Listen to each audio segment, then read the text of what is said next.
Nós vamos então a mensagem, por favor, no telão e na transmissão para os nossos irmãos online. O tema da mensagem é Jesus levou cativo o cativeiro. Graças a Deus. Jesus levou cativo o cativeiro. Eu gostaria de pedir aos irmãos que abram as vossas Bíblias na carta do apóstolo Paulo aos Efésios, no capítulo 4, versículos 8 a 10. Efésios 4, versículos 8 a 10.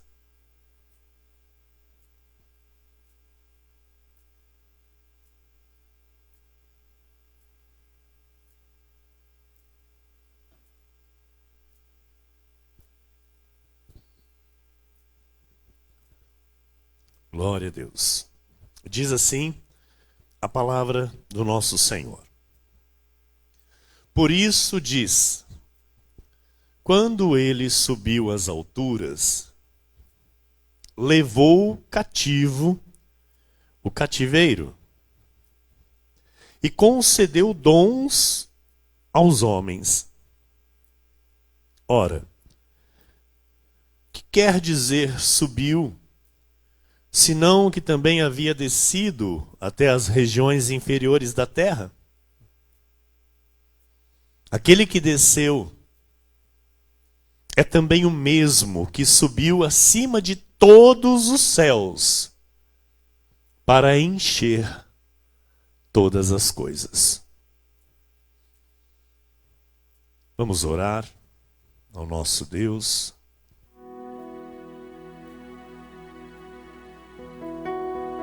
Feche teus olhos, curve tua cabeça. Vamos falar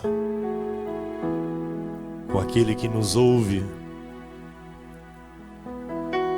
Senhor Jesus, Deus bendito, Deus maravilhoso, Deus santo, Deus que é justo, Deus reto, Deus vivo e verdadeiro, único e soberano, aquele que é Rei de reis e Senhor de senhores, o Deus de toda a sabedoria, o Deus que é a própria sabedoria, o Deus de todo conhecimento e revelação.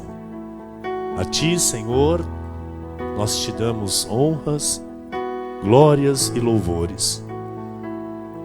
E peço-Te, ó Deus, mais uma vez, para que os meus lábios, Senhor, sejam instrumentos de valor nesta noite, para anunciar as boas novas, para anunciar, Senhor, a Tua igreja, a Tua vontade, o Teu querer, aquilo que o Senhor determinou para este dia, para esta noite, para esta reunião, em favor de nossas vidas, Pai, aqueles que estão online, aqueles que estão aqui em Tua casa.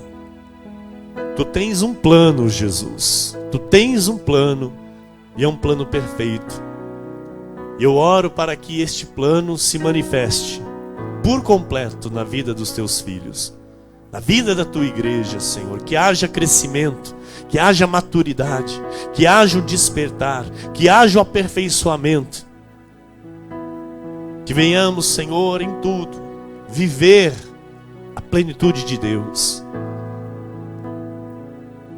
Fazer, Senhor, as Tuas obras e as maiores que o Senhor disse que faríamos em Teu nome nesta terra. Queremos, Senhor, glorificar o Teu nome. Queremos que o Teu nome seja visto e exaltado através desta igreja, através de nossas vidas. Que o Senhor cresça e nós, Senhor, venhamos desaparecer, venhamos a ser diminuídos. Porque Tu és o Deus de toda a glória. Tu és o Deus digno de receber toda a honra e toda a glória. Que eu diminua, Senhor, a partir deste momento, porque este altar é Teu, Senhor. A minha vida lhe pertence. E eu lhe peço, Pai, que o Senhor use a minha vida. É o desejo do meu coração ser usado por Ti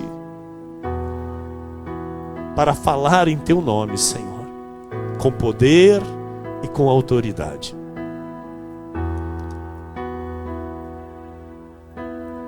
Que os Teus filhos, Senhor, que irão receber a partir de agora a Tua voz,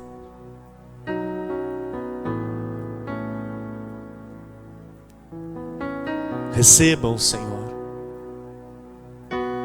a perfeita orientação, a perfeita direção que vem de Ti.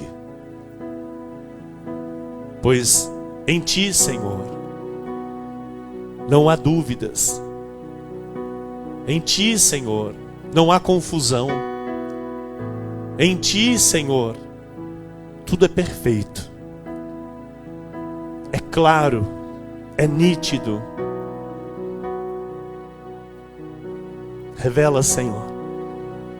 Revela à Tua igreja o Teu querer e a Tua vontade. Em nome de Jesus, assim eu oro e Te agradeço. Amém, amém. E todo o povo de Deus que orou comigo, diga amém. A Jesus toda a glória, igreja. Louvado seja o nosso Senhor. Obrigado, meu amado filho, querido ministro Vinícius, minha amada e querida esposa, pastora Dani. Louvado seja Deus pela tua preciosa vida. Você é curada, você é sarada pelas chagas de Cristo. Amém? O Senhor tomou sobre si todas as nossas enfermidades. Todas as nossas enfermidades. E pelas suas chagas nós somos sarados, nós somos curados. E você tem a saúde perfeita para louvor e glória daquele que te chamou para o ministério. Glória a Deus. Meus irmãos amados, igreja preciosa de Jesus Cristo nesta terra, homens e mulheres de Deus, povo que é propriedade exclusiva do Deus vivo nesta terra, aqueles que são vocacionados a viver a santidade de Deus, serem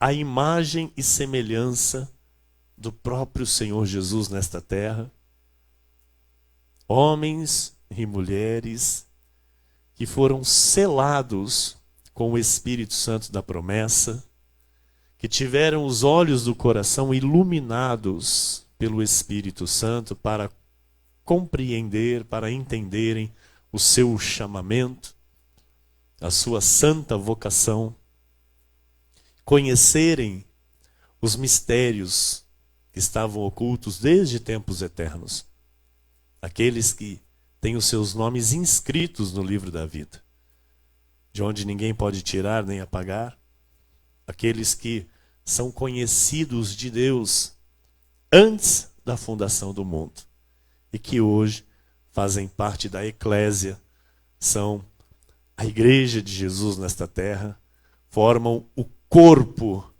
de Cristo nesta terra. Ele levou o cativo, o cativeiro, e concedeu dons aos homens. Então o Senhor nos concedeu o dom de adorá-lo, o Senhor nos concedeu o dom de louvá-lo, o dom de exaltá-lo, o dom de glorificá-lo, o dom de bendizer o seu santo nome. Ele nos concedeu o dom da fé para crermos e sermos salvos. Ele nos concedeu a sua maravilhosa graça. E nós estamos aqui, igreja, pelo privilégio que nos foi concedido por Ele, o Deus que faz maravilhas em nossa vida. O simples fato de estarmos aqui nesta noite, o simples fato de estarmos reunidos pela internet, presencialmente, num só espírito, numa só visão, com o nosso coração grato a Deus, aberto ao Senhor para exaltá-lo, para que Ele veja em nós a sinceridade. Este simples fato, amados, de nos reunirmos aqui nesta noite, é uma maravilha de Deus. Nós estamos aqui para ouvir os seus conselhos, para ouvir a sua verdade, porque o Senhor é bom. E Ele nos dará revelações nesta noite. O versículo 8 de Efésios 4 diz, por isso diz, quando Ele subiu às alturas, o que Ele fez? Levou cativo o cativeiro e concedeu dons aos homens. Em João 3,13 diz, ora, ninguém subiu ao céu, senão aquele que de lá desceu, a saber, o Filho do Homem que está no céu. Em João 6,62 diz, que será, pois, se virdes o Filho do Homem subir para o lugar onde primeiro estava? Então, o Senhor estava no seu trono, amém? E Ele desceu, Ele saiu do seu trono e veio a este mundo como homem para nos salvar. Em Atos 1, 9 a 11 diz, ditas estas palavras, foi Jesus elevado às alturas, à vista deles, e uma nuvem o encobriu dos seus olhos. E estando eles com os olhos fitos no céu, enquanto Jesus subia, eis que 2 varões vestidos de branco se puseram ao lado deles. E lhes disseram, varões galileus, por que estáis olhando para as alturas? Esse Jesus, que dentre vós foi assunto ao céu, virá do modo como vistes subir. Aleluia. Nós cremos na vinda de Cristo, na vinda do Senhor Jesus para buscar a sua igreja. Nós aguardamos a volta do nosso Senhor Jesus Cristo. Então Jesus, o Deus Criador, sendo Espírito, Ele deixou o seu trono, Ele se fez carne, onde habitou toda a plenitude de Deus, ou seja, toda a plenitude de Deus habitou em Jesus, carne. O trono ficou vazio, até o seu retorno, até quando ele subiu novamente, o trono ficou vazio. Mas quando Jesus foi assunto, quando houve a ascensão de Jesus, então o trono novamente foi tomado. Toda a plenitude divina estava na pessoa de Jesus. E ele levou cativo o cativeiro. Tudo que se refere aos poderes malignos, como o pecado, a morte, a opressão maligna, as enfermidades, tudo que o inimigo se utiliza para tentar contra os filhos de Deus, Jesus levou cativo. Por isso, é impossível que um poder maligno entre na vida de um crente, que é propriedade exclusiva de Deus. É impossível um crente em Jesus ser possuído pelo poder das trevas. Em Colossenses 2,15 diz, e despojando os principados e as potestades, publicamente os expôs ao desprezo, triunfando deles na cruz. Aleluia.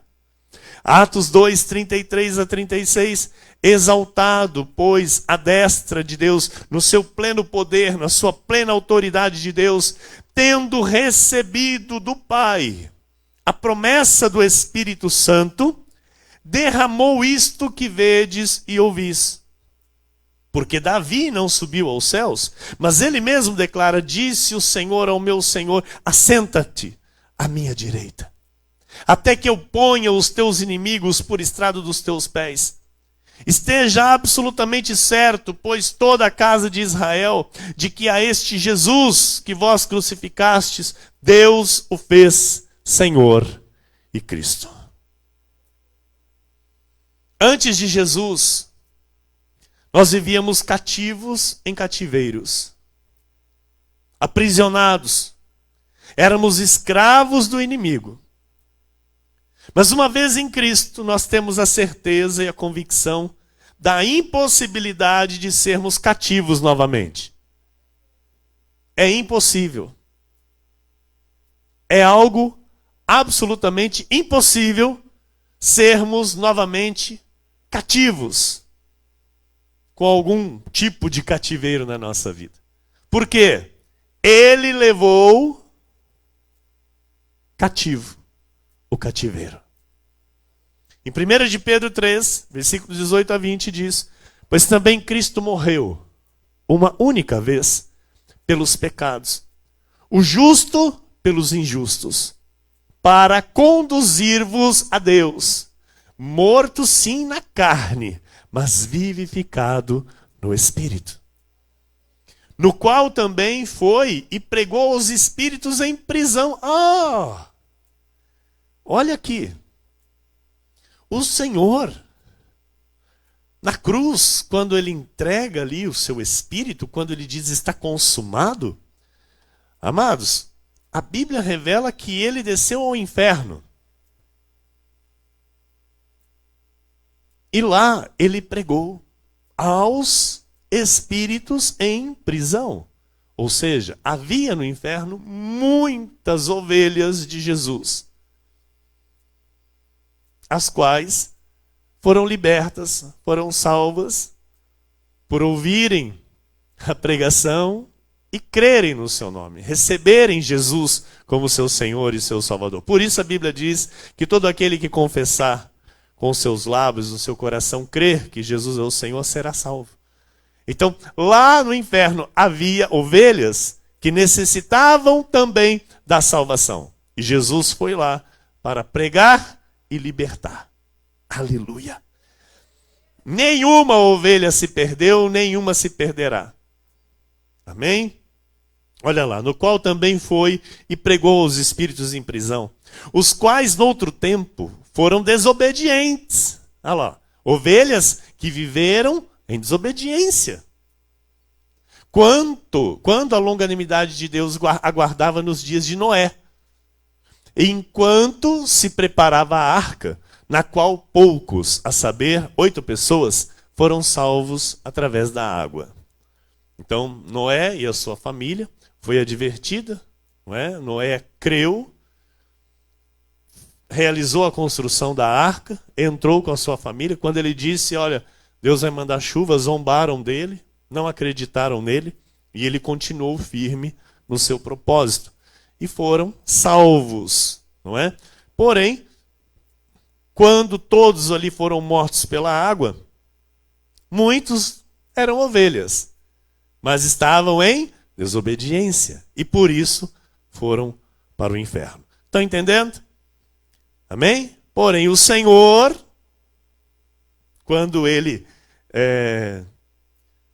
depois que ele entrega o Espírito na cruz, né, que ele diz está consumado, então ele desce ao inferno para pregar aqueles que estavam em prisão.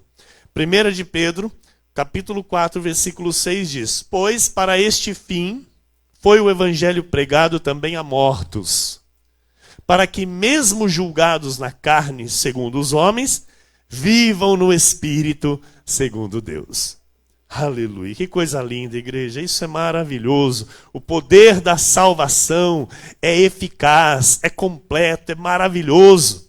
Apocalipse 1,18 diz: e aquele que vive, estive morto, mas eis que estou vivo pelos séculos dos séculos e tenho as chaves da morte e do inferno.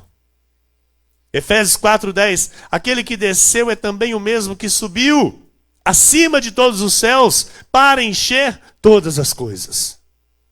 Efésios 1,10, de fazer convergir nele, na dispensação da plenitude dos tempos, todas as coisas, tanto as do céu como as da terra. Então, coloca de novo para mim, pastora, ministro, Efésios 4:10, o versículo anterior. Aquele que desceu é também o mesmo que subiu acima de todos os céus, para encher todas as coisas. Aí o versículo seguinte, Efésios 1:10, de fazer convergir nele, na dispensação da plenitude dos tempos, todas as coisas, tanto as do céu como as da terra. Duas coisas distintas aqui que agora eu quero conversar um pouco com a igreja. Subiu acima de todos os céus. Fez convergir nele, fazer convergir nele na dispensação da plenitude dos tempos todas as coisas, tanto as do céu como as da terra. Então, pastor, o que é isso? Então, eu creio que tem muito crente que não tem a mínima noção do que seja essas expressões bíblicas em relação a céu e em relação a céus. Então, eu quero falar um pouco aqui com a igreja e trazer conhecimento para a tua vida, porque é importante nós sabermos que existem vários céus e não somente um céu. Amém? Então, a Bíblia, ela nos revela três céus. Em 2 Coríntios 12, versículos 1 a 4, diz assim: se é necessário que me glorie, ainda que não convém, passarei as visões e revelações do Senhor. Conheço um homem, então Paulo aqui está falando dele mesmo, tá? Então, na sua humildade, ele diz assim, olha, conheço um homem. Ele não disse assim, ó, eu. Ele não fez isso. Ele disse assim, eu conheço um homem em Cristo que há 14 anos foi arrebatado até o terceiro céu. Que coisa linda. O terceiro céu. Se no corpo ou fora do corpo, não sei, Deus o sabe. E sei que o tal homem, se no corpo ou fora do corpo, não sei, Deus o sabe, foi arrebatado ao paraíso. Então o terceiro céu é o quê? O paraíso. E ouviu palavras inefáveis, as quais não é lícito ao homem referir. Então a Bíblia cita alguns nomes que foram arrebatados e não voltaram. Foram arrebatados e lá ficaram. Por exemplo, Enoque e Elias. Eles não viram a morte. Eles foram arrebatados para o paraíso, para o terceiro céu. Mas Paulo, ele esteve no paraíso, diante do Senhor no terceiro céu. E lá ele ouviu as palavras da graça de Deus, onde se constituiu aqui as 14 epístolas de Paulo.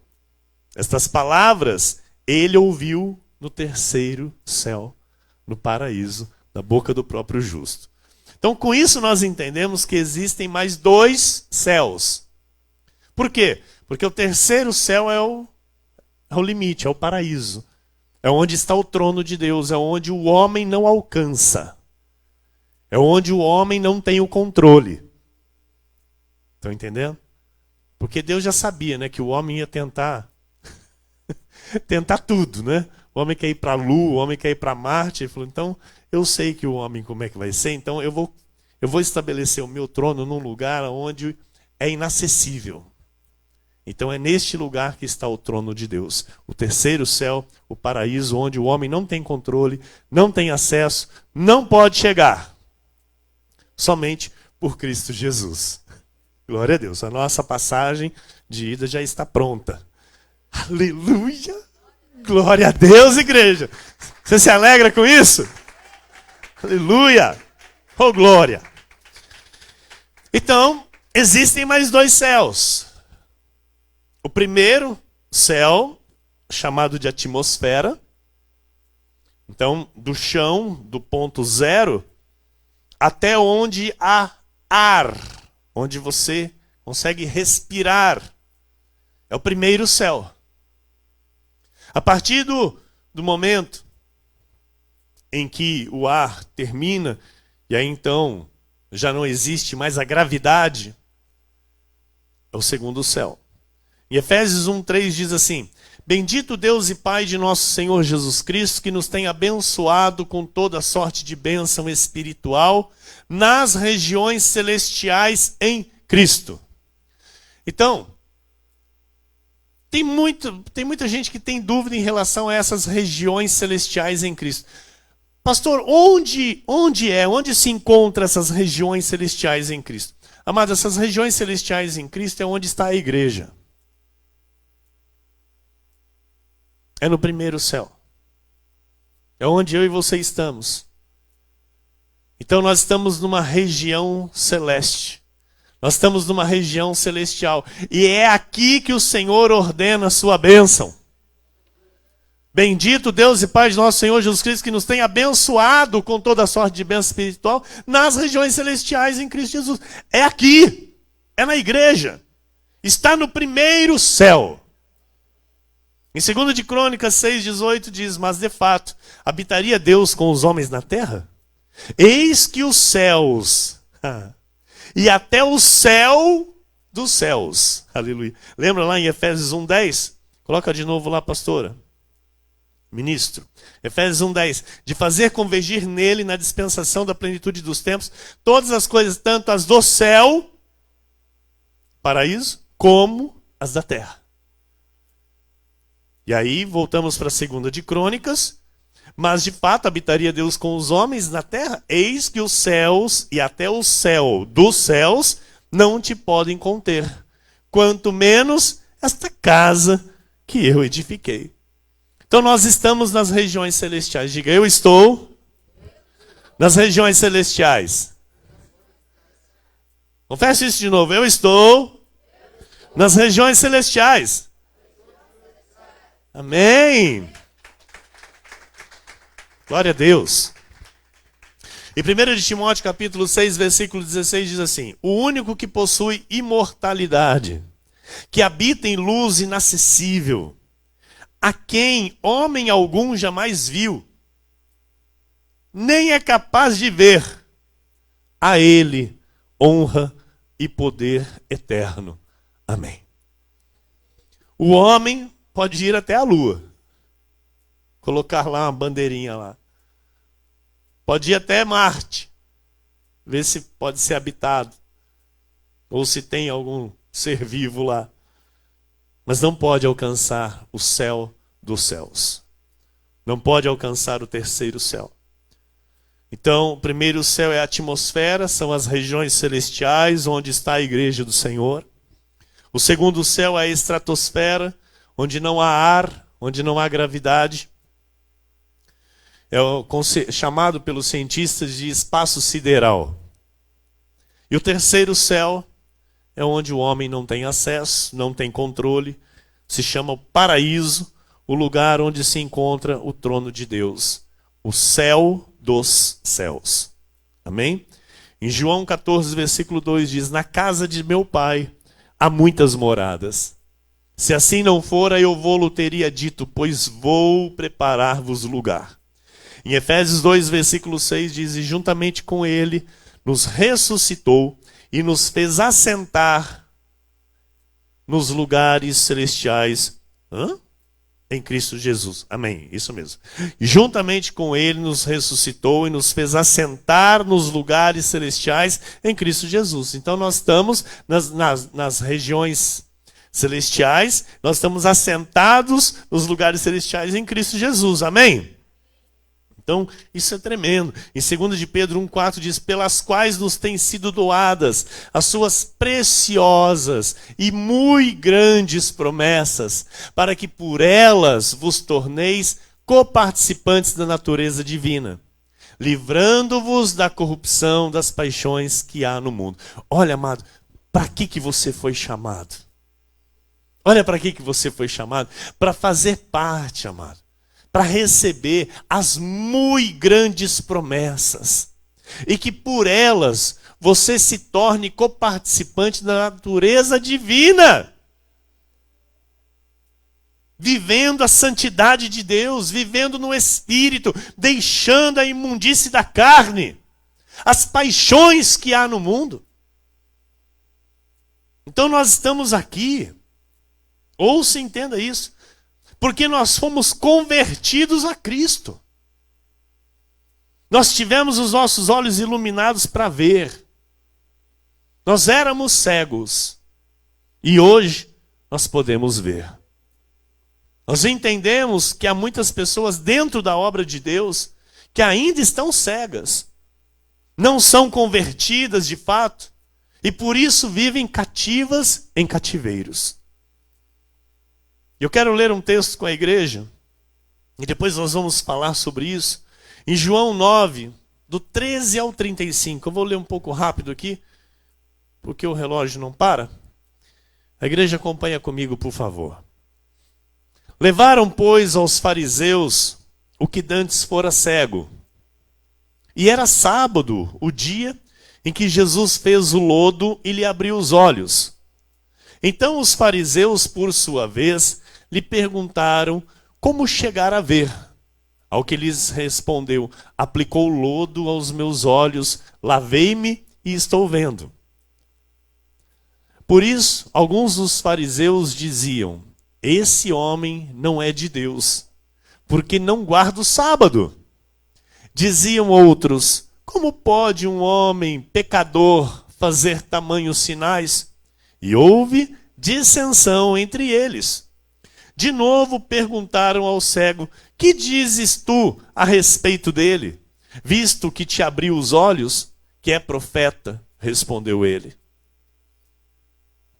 E os, aleluia, versículo 18, não acreditaram os judeus que ele fora cego e que agora via, enquanto não lhe chamaram os pais. E os interrogaram: é este o vosso filho, de quem dizeis que nasceu cego? Como, pois, vê agora? Então os pais responderam: sabemos que este é nosso filho e que nasceu cego. Mas não sabemos como vê agora. Ou quem lhe abriu os olhos, também não sabemos. Perguntai a ele. Idade tem. Falará de si mesmo. Isto disseram seus pais porque estavam com medo dos judeus. Pois estes já haviam assentado que, se alguém confessasse ser Jesus ou Cristo, fosse expulso da sinagoga. Por isso é que disseram os pais: ele idade tem, interrogai-o. Então chamaram pela segunda vez o homem que fora cego e lhe disseram: dá glória a Deus. Nós sabemos que esse homem é pecador. Ele retrucou: se é pecador, não sei. Uma coisa sei, eu era cego e agora vejo. Perguntaram-lhe, pois: que te fez ele? Como te abriu os olhos? Ele lhes respondeu: já vou-lo disse e não atendestes. Por que quereis ouvir outra vez? Porventura quereis vós também tornar-vos seus discípulos? Aí ficaram bravos. Então o injuriaram e lhe disseram: discípulo dele és tu, mas nós somos discípulos de Moisés. E até hoje tem muito discípulo de Moisés. Muita gente, muita igreja, até hoje, amado, é discípulo de Moisés. Não aprenderam a ser discípulo de Jesus, não receberam Jesus em seus corações. Ainda estão com o véu, ainda estão sob, o fardo da lei, o peso da lei, o jugo da lei. Versículo 29. Sabemos que Deus falou a Moisés, mas este nem sabemos de onde é. Respondeu-lhes o homem: nisto é de estranhar que vós não saibais de onde ele é. E, contudo, me abriu os olhos. Sabemos que Deus não atende a pecadores, mas, pelo contrário, se alguém teme a Deus e pratica a sua vontade, a este atende. Desde que há mundo, jamais se ouviu que alguém tenha aberto os olhos a um cego de nascença. Se este homem não fosse de Deus, nada poderia ter feito. Mas eles retrucaram: tu és nascido todo em pecado e nos ensinas a nós? e o expulsaram. Ouvindo Jesus que o tinham expulsado, encontrando-o, lhe perguntou. Presta atenção nisso. Crês tu no Filho do Homem? Olha, amados. Esse homem, ele foi colocado diante dos judeus na sinagoga para dar testemunho de um milagre, de uma cura. De uma cura que era impossível. Tanto que você leu comigo aqui que desde quando havia mundo, nunca ninguém tinha sido curado de uma cegueira de nascença. E o Senhor Jesus, com este homem, ele cuspiu na terra, fez um lodo, passou nos olhos desse homem, mandou ele se lavar no tanque de Siloé. E ele teve a visão. Ele passou então a enxergar. Ele recebeu um milagre. E aí quando ele foi expulso da sinagoga, Jesus soube e foi de encontro. E quando ele chegou de encontro com esse homem, ele diz assim: crês tu no Filho do Homem? Ele já havia sido curado. Entendo. Ele já havia recebido um milagre. E depois de receber então este milagre, o Senhor pergunta para ele: crês tu no Filho do Homem? Aleluia. Igreja, nós somos um povo bem instruído. Nós somos uma igreja bem instruída. Por isso nós cremos e vivemos por fé. Então, há muitos lugares onde os pregadores fazem um apelo, normalmente no final de um culto, e perguntam: quem quer ser salvo? E praticamente a igreja toda se levanta e vai à frente. Eu acredito que você já tenha vivido isso. E quantas vezes perguntar, terão a mesma atitude da igreja. E quem não vai, fica lá, mas com as mesmas dúvidas. Se é ou não é salvo. Porque nunca creram de fato na obra da salvação. Não creram e não creem que Jesus levou o cativo o cativeiro. Este cego de nascença, ele vivia cativo na sua cegueira. E Jesus lhe deu visão. E naquele momento, então, começava uma grande obra da parte do Senhor na vida deste homem. Olha lá, ouvindo Jesus que o tinham expulsado, encontrando, lhe perguntou: crês tu no Filho do Homem? Por que Jesus fez isso, amado? Por que Jesus fez questão de perguntar para ele se ele cria no Filho do Homem? Porque a grande obra de Deus não é uma cura física. A grande obra de Deus, amado, o grande milagre de Deus não é uma cura física, não é um paralítico andar. Não é um cego ver. Não é. Não é a cura de um câncer. A grande obra de Deus é uma conversão genuína ao Evangelho. O grande milagre de Deus, amado, é a transformação interior de uma pessoa. Porque ouça, todos que estão na Bíblia Sagrada e todos depois que receberam cura da parte do Senhor, ouça, todos que tiveram aqui enfermidades e foram curados pelo Senhor, pelos apóstolos, por Paulo, todos morreram. Até Lázaro, que foi ressuscitado. Depois de um tempo, o que aconteceu com ele de novo? Morreu. A igreja está compreendendo? Jesus não queria somente curar aquele cego. Não queria somente curar a cegueira dele. Mas Jesus queria que ele tivesse uma vida de fé. Jesus queria que ele vivesse liberto de todos os dias da sua vida. Porque o que diz a palavra, se verdadeiramente o Filho vos libertar, verdadeiramente sereis livres. Então hoje o Senhor nos pergunta, crês tu no Filho do Homem? E não basta dizer, eu sou crente, pastor, o senhor está perguntando para mim? Porque não basta, amado, eu estar dentro de uma igreja. Há muitas pessoas com uma boa conduta externa. Há muitas pessoas com uma moral elevada. Muitas pessoas amáveis, muitas pessoas generosas. São até religiosas, mas não creem em Jesus de fato.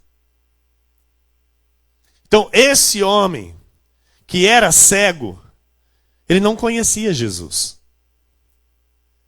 Ele recebeu um milagre, ele recebeu visão, mas não conhecia Jesus.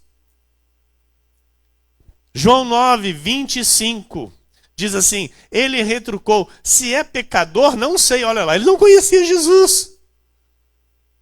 Uma coisa sei, eu era cego e agora vejo. Então tem muito crente assim na obra de Deus.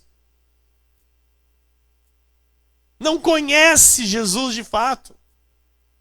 Esse homem, ele foi curado da cegueira natural, ele foi curado da doença física, mas ainda ele era cego espiritualmente.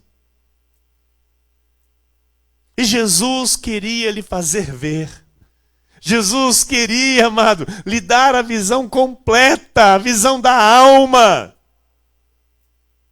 Jesus queria que a obra fosse completa, não somente a cura física. Então a pergunta para todos que estão ouvindo esta voz é esta: você crê em Jesus? Você crê que Jesus é Deus? Você crê que Ele pode te salvar? Em Hebreus 7, 25 diz, por isso, também pode salvar totalmente os que por Ele se chegam a Deus, vivendo sempre para interceder por eles. Ele levou o cativo o cativeiro. Diga isso, igreja. Ele levou o cativo o cativeiro.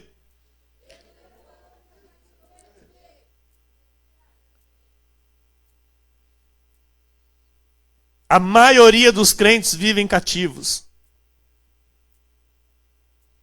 Porque pouco conhecem a respeito de Jesus. A maioria dos crentes não vivem no esconderijo do Altíssimo. A maioria dos crentes não são capazes de responder a esta pergunta. Crês tu no Filho do Homem?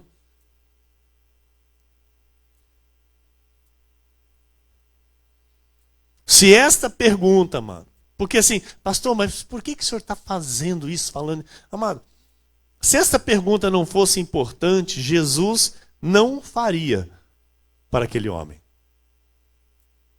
Você precisa entender isso. Porque depois de uma obra feita, depois de um milagre realizado, o Senhor veio com a pergunta.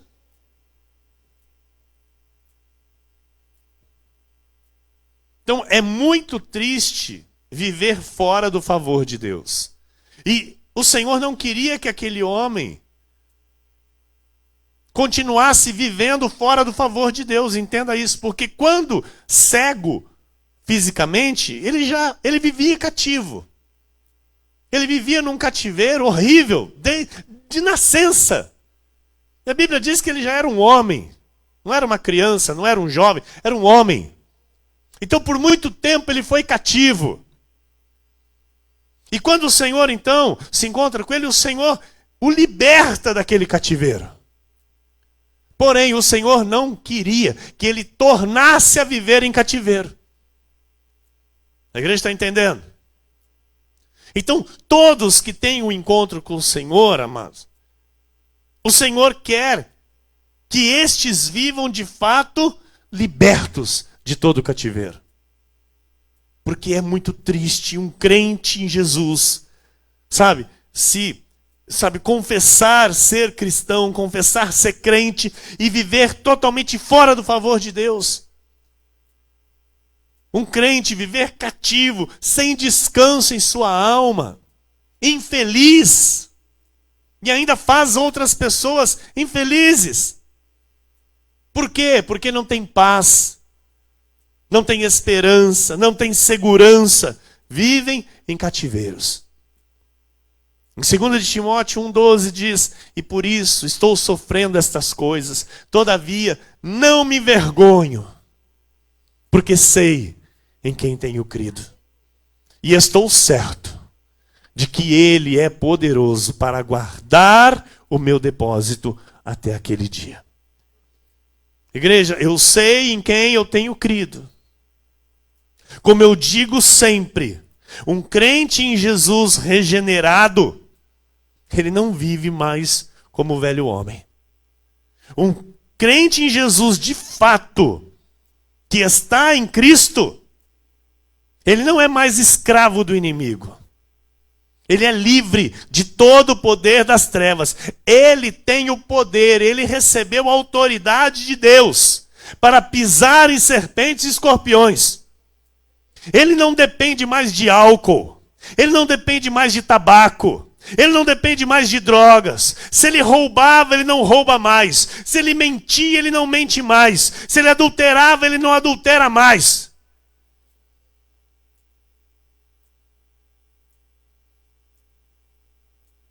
Se era desonesto, agora ele é uma pessoa honesta. Porque era cego e agora pode ver. Mas se é crente e ainda continua cativo, é porque ainda não crê de fato. Não crê. E por isso vive em cativeiro. A igreja está entendendo? 1 João 3,14 diz: nós sabemos que já passamos da morte para a vida. Amado, diga: eu sei que eu já passei da morte para a vida. Amém. Porque amamos os irmãos. Aquele que não ama, permanece na morte. Então, porque nós amamos. E aí nós entendemos, se o esposo não ama, se a esposa não ama, se os filhos não amam, se os pais não amam, se as ovelhas não amam, se o pastor não ama, o que acontece? Permanece na morte, permanece no cativeiro. Tem maridos que não sabem tratar as suas esposas. Tem maridos que desrespeitam as suas esposas, tem esposas que desrespeitam os seus maridos. Não há um respeito, não há o amor que se deve ter dentro de um casamento. São pessoas que vivem cativas no cativeiro. Permanecem na morte. Em Romanos 10, versículo 9, diz assim, e nós estamos indo para a reta final: se com a tua boca confessares Jesus como Senhor, e em teu coração creres que Deus o ressuscitou dentre os mortos, serás salvo. Então, no coração, amado, é crer de fato. Não é ficar arrumando desculpas para a palavra de Deus. Com todo respeito eu digo para a tua vida, não saia da igreja, não rasgue a tua carteirinha, não tire a máscara. Crer em Jesus de fato, amado, é viver para Jesus. Não é arrumar desculpa para não estar na igreja. Não é trocar um culto por qualquer outra coisa. Não é ficar desviando o dízimo para outras coisas. Não é ficar discutindo com o altar de Deus. Não é deixar de ir à igreja porque está chovendo. Mas sim viver de fato o novo nascimento. ter uma vida convertida e não uma vida convencida. Porque Jesus podia ter dito, vamos aqui fazer aqui um parêntese. Jesus podia ter dito, tadinho, ele já sofreu tanto na vida. Eu vou poupá-lo. Deixa para lá. Não vou perguntar nada para ele. Jesus fez isso? O Senhor veio de encontro. Ele tinha acabado de ser expulso da sinagoga. Jesus veio de encontro e falou assim, tu crê? Aleluia. Amado, na nossa vida, a palavra tem que provocar mudança. Na nossa vida, a palavra tem que nos confrontar. Se eu vier a um culto e eu não sair daqui incomodado com alguma coisa com a palavra não valeu de nada. Não valeu de nada. Desculpa, mano. Por quê?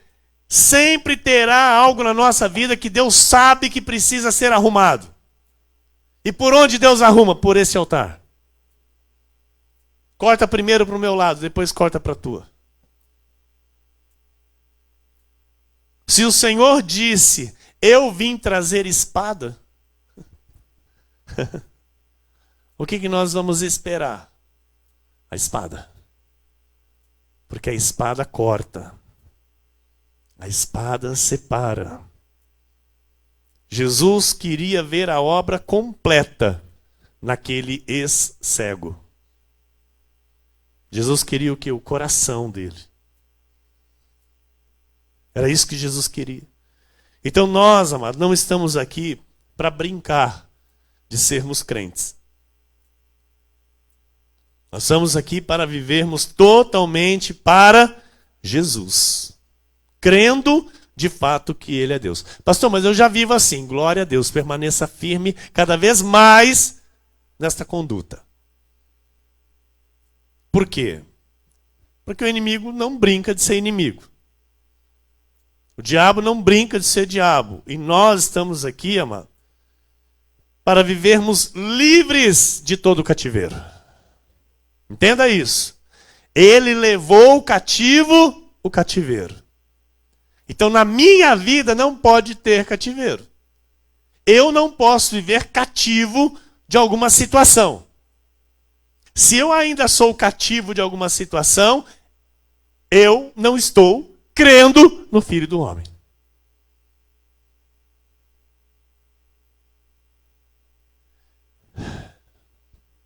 Você crê?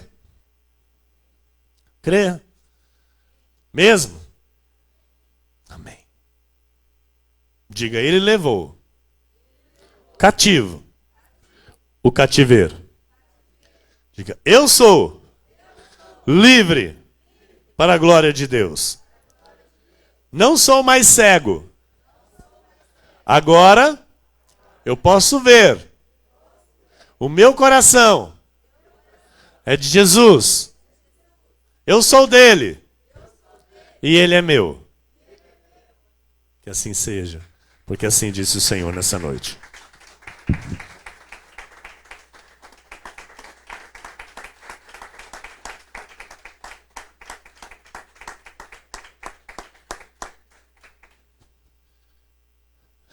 Senhor Jesus,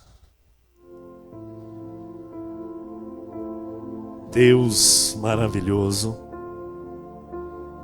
Deus santo, Deus justo, Deus bom, Deus maravilhoso, o Deus de toda glória, o Deus que nos resgatou, o Deus que nos deu visão, o Deus que abriu os nossos olhos. A Ti, Senhor, e somente a Ti, toda honra e toda glória. Senhor, Tu levaste cativo o cativeiro.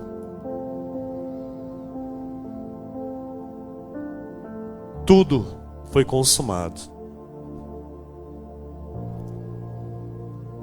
o Senhor pagou a nossa dívida. Não há mais condenação para aqueles que estão em Cristo Jesus, aqueles que andam segundo o Espírito e não mais segundo a carne. Portanto, Pai, eu te agradeço. Eu te agradeço, Jesus, pela tua igreja que é santa. A tua igreja, Senhor, que é lavada no teu sangue. A tua igreja que entende, Senhor, o teu sacrifício. A tua igreja que entende, Senhor, e confessa as tuas promessas diariamente. Uma igreja que vive o favor de Deus. Uma igreja que de fato vive os benefícios da tua graça, Senhor. Pelo conhecimento que o Senhor faz chegar a cada um de nós, nós podemos viver esta liberdade com que o Senhor nos libertou.